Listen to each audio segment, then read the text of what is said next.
The Atlantic waters were calm the night that Thomas Odom set out for a solo fishing trip near Fort Fisher. It was the fall, 1988. The moon cast a silver glow across the waves as he cast his line. Thomas was enjoying the peace that only the deep night could bring. But then, that peace was shattered. A silent, triangular craft hovered over the water, barely making a sound. The only exception a low hum that sent vibrations through Thomas's chest. He froze. His fishing rod slipped from his grasp. Suddenly, a blinding column of light engulfed his boat. The sensation of being pulled upward overwhelmed him. Then, nothing. When he regained consciousness, the sun was rising. His coffee, poured hours earlier, it was still warm.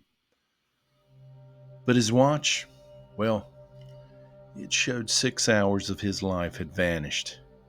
Thomas gathered himself, but then he began to notice fresh circular marks on his arms, as if something had marked him. In the following weeks, well, the nightmares began. Visions of sterile rooms, figures looming over him, a sensation of floating above his own body. When Thomas finally got the nerve to tell his story, as you might believe, he was met with disbelief. But he found out he wasn't alone. Other fishermen had seen strange lights over the water, and some even admitted that they, too, had experienced missing time. For centuries, the Brown Mountain Lights have mystified those who gaze upon them.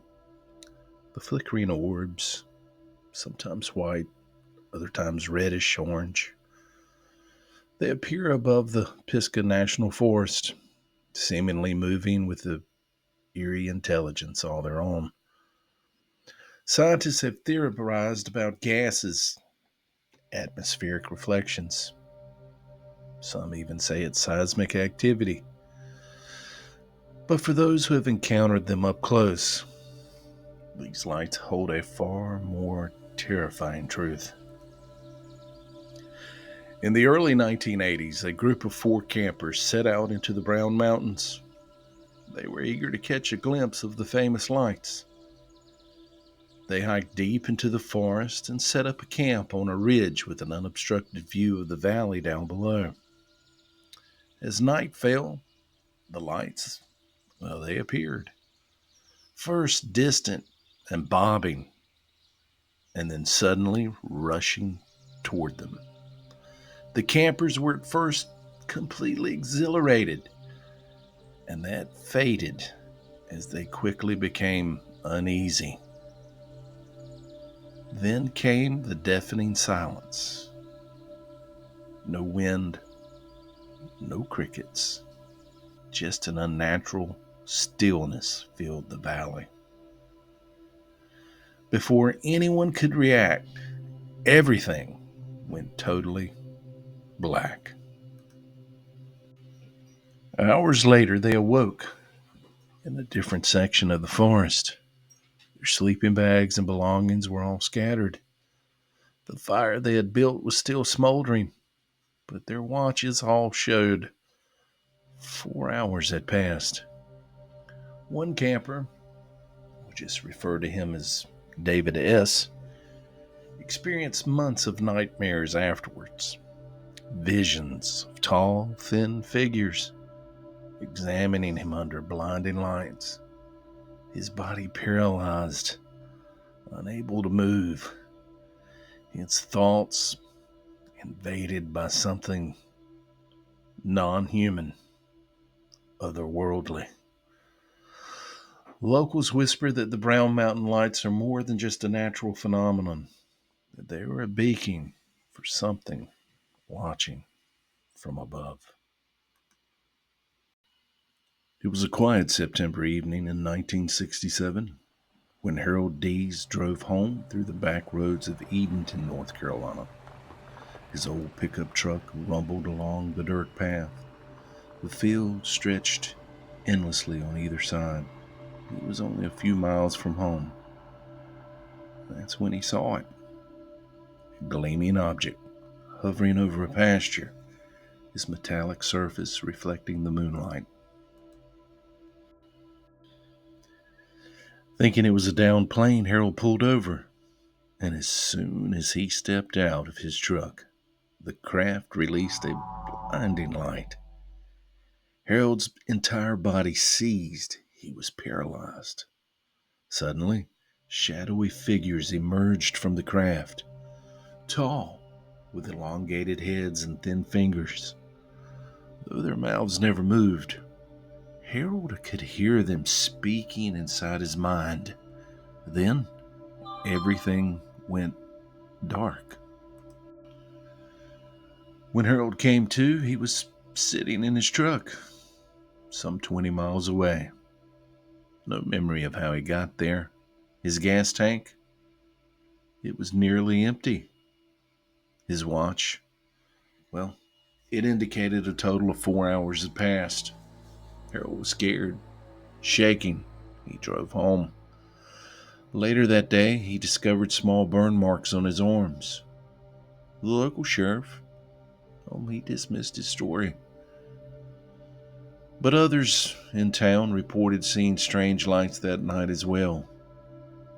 And nearby cattle, well, for algorithm purposes, let's just say they were found unusually agitated,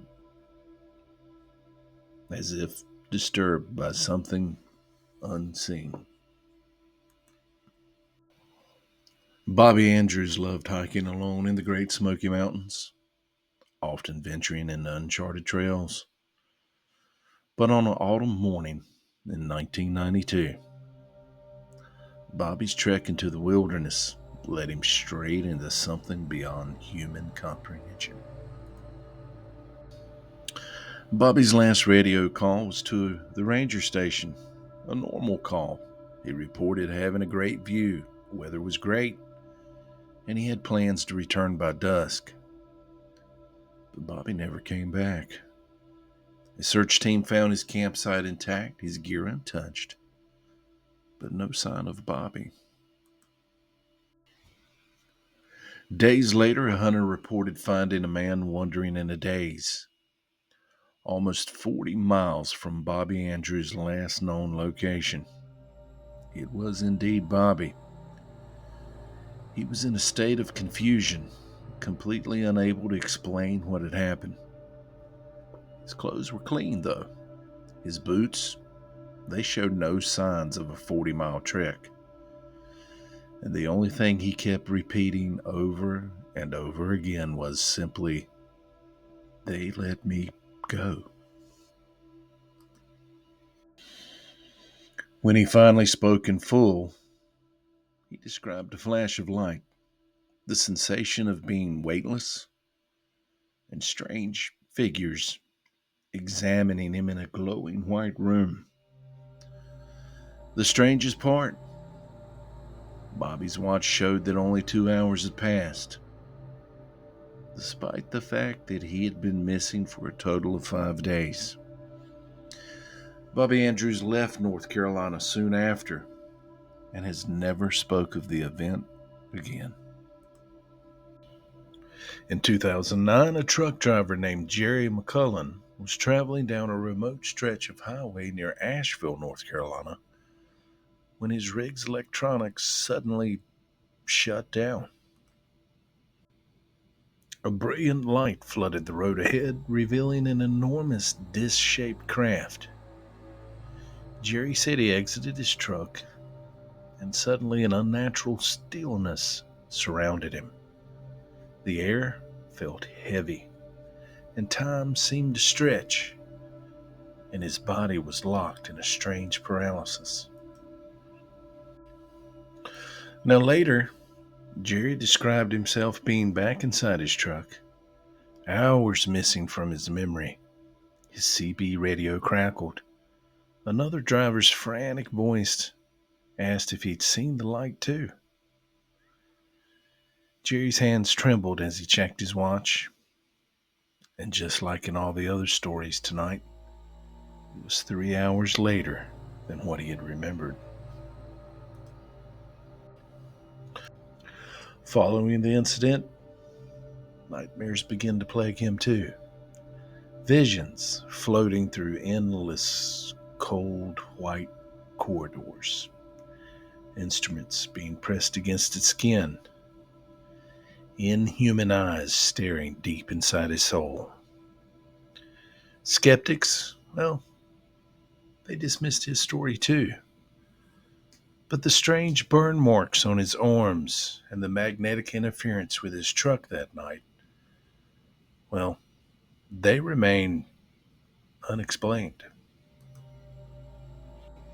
In 1993, the sleepy town of Thomasville, North Carolina, became the site of a terrifying extraterrestrial encounter.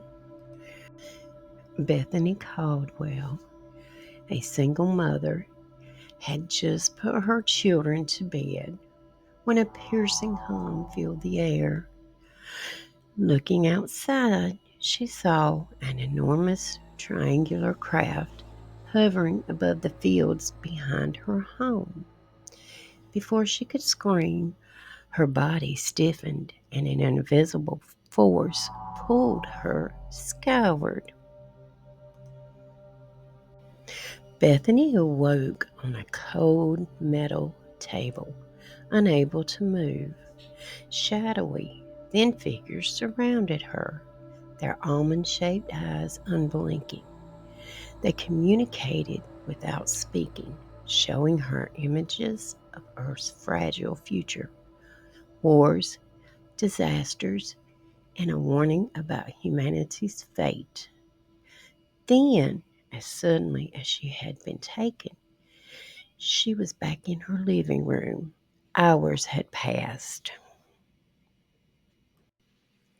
Strange symbols marked her wrist, and her children later spoke of glowing figures watching from their windows that night. Bethany, like the rest of us would have done, never spent another night alone on the farm.